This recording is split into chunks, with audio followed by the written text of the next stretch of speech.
What if I told you that mindfulness of your breathing wasn't the best type of meditation for everyone, and certainly isn't the best type of meditation for everyone at every stage along their journey? When I was first getting into meditation, I was learning about mindfulness of your breathing, where you focus on your sensations at the nostrils, at your mouth, or at your chest and or stomach. And this is one of the most traditional and well talked about styles of meditation with good reason. The breath is always available to you. It's a very simple practice. There's not any religious mumbo jumbo. You're just here with the breath. And it's a really important component of becoming present. It's a very important practice that can lead you there. However, this isn't to say that this is the only practice that you should be considering, and it's definitely not what worked well for me at the beginning of my journey.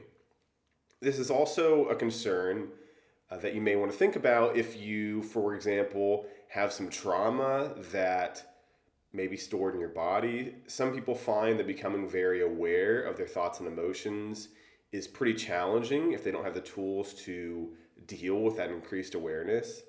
This can also be something to think about if you have some issues with your breathing or pain with your breathing. And for all these reasons, there's a different type of meditation that is more often recommended if you have trauma or pain with regards to your breathing. That type of meditation is called loving kindness or metta meditation. And this style of meditation is where you try to generate compassion or loving kindness for both yourself and for others. I found that this was the best type of meditation for me for at least the first 5 years of my meditation journey. When I tried to connect with the breath, I was not sure if I was doing it right. I was having so many thoughts going through my head. I was feeling that I didn't understand if I was doing it right. Now, because my meditation practice is in a stronger place, after using metta meditation for many years, I can use the breath and it feels good for me and it feels like a great practice.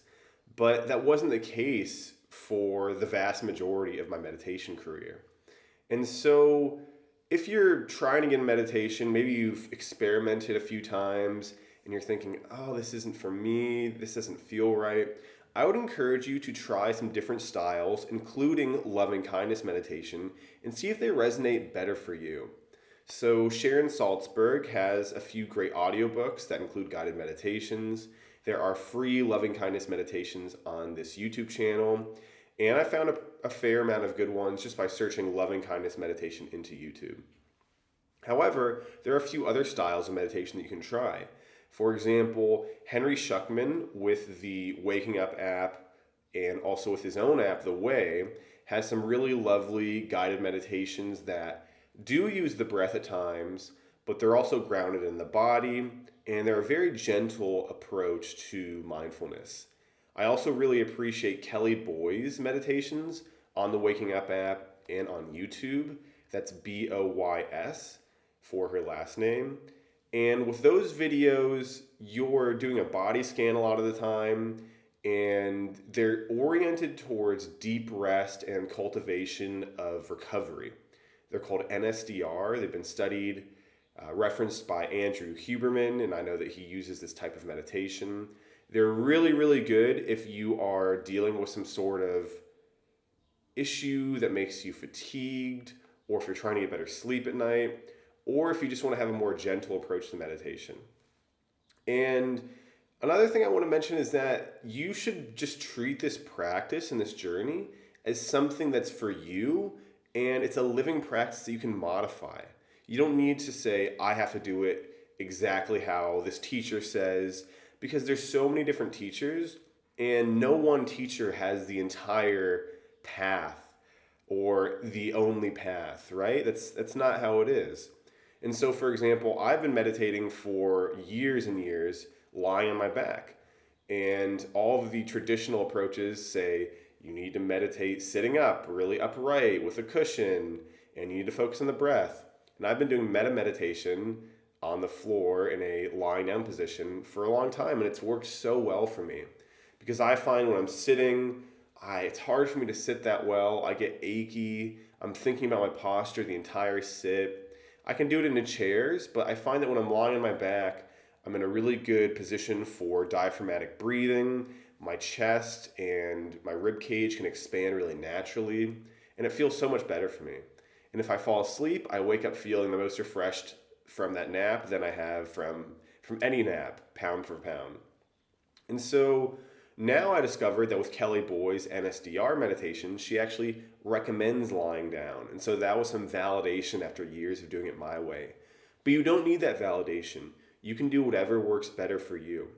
And one final note, if you're searching for the meditation practice that will help you to get consistent, I find that especially early on, you want to make your meditations short enough that it feels very easy to do.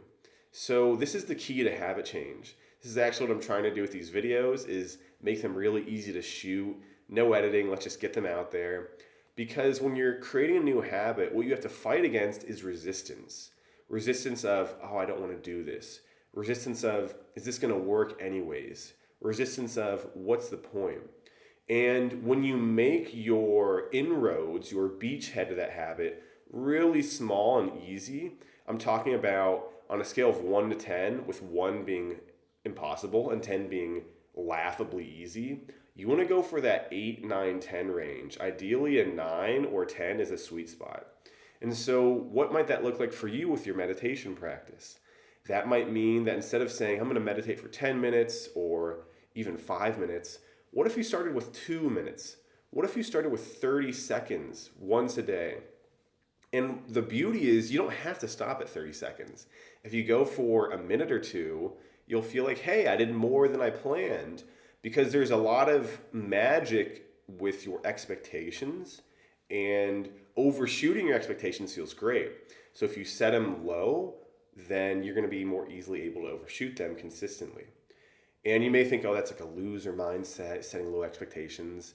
But it's really not, because it's just all about what works.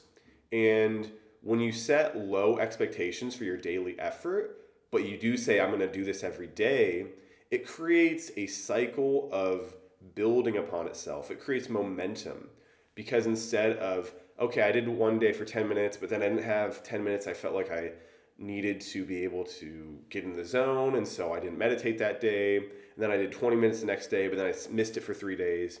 Instead of doing something like that, you more consistently hit each of those meditations and you build that habit, you build that practice. And I can tell you from experience that consistency trumps everything else, because meditation is not just a habit, it's also something that leads to mindfulness. And mindfulness is like a living, breathing force in your life. It's like a plant or a living being.